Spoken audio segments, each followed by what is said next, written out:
ഇറങ്ങണ പുറത്ത്. സർ, എന്റെ കുഞ്ഞിനെ കൊന്നവനോടും അതിന് കൂട്ടുന്ന നിങ്ങളോടുമൊക്കെ ദൈവം ചോദിച്ചുള്ളൂ.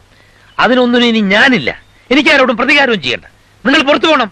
സർ, ഞങ്ങൾ പറയുന്നൊന്ന് കേൾക്കണം. എനിക്കൊന്നും കേൾക്കേണ്ടെന്ന് പറഞ്ഞില്ലേ? എന്റെ മകളുടെ ജീവൻ നഷ്ടപ്പെടാൻ കാരണമായ ആ പണവും സ്വത്തും ഇനി എനിക്ക് ആവശ്യമില്ല. ഓക്കെ, നിങ്ങളൊക്കെ തന്നെ പങ്കിട്ടെടുത്തോളൂ. ഞങ്ങളെ ഇനി സ്വൈരമായിട്ട് വിട്ടാൽ മാത്രം മതി. സാർ അങ്ങനെ പറയരുത്. അവൻ സാറിനോടും കുടുംബത്തോടും ചെയ്തതിനൊക്കെ പകരം ചോദിച്ചേ പറ്റൂ. ഇറങ്ങിപ്പോവാനാണ് പറഞ്ഞത്. സാറെ വേളാങ്കണ്ണി. ഇറങ്ങിപ്പോടാ പുറത്ത്, ഇറങ്ങിപ്പോവാൻ. സാർ,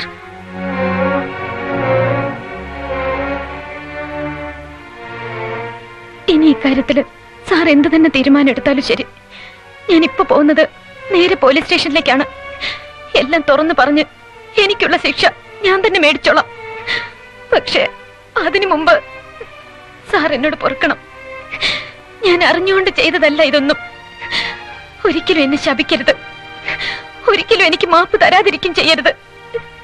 ഞാൻ നിന്നോട് പൊറുക്കണമല്ലേ? നിന്നെ ശപിക്കരുതല്ലേ?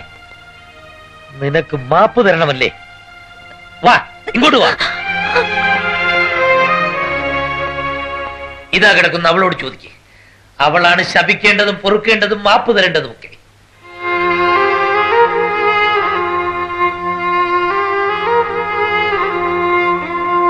ആ കണ്ണുകളിൽ നിന്ന് വറ്റാണ്ടൊഴുകുന്ന കണ്ണുനീരൊന്ന് മാത്രമാണ് അവൾ ഇപ്പോഴും ജീവിച്ചിരിക്കുന്നു എന്നുള്ളതിന് തെളിവ്.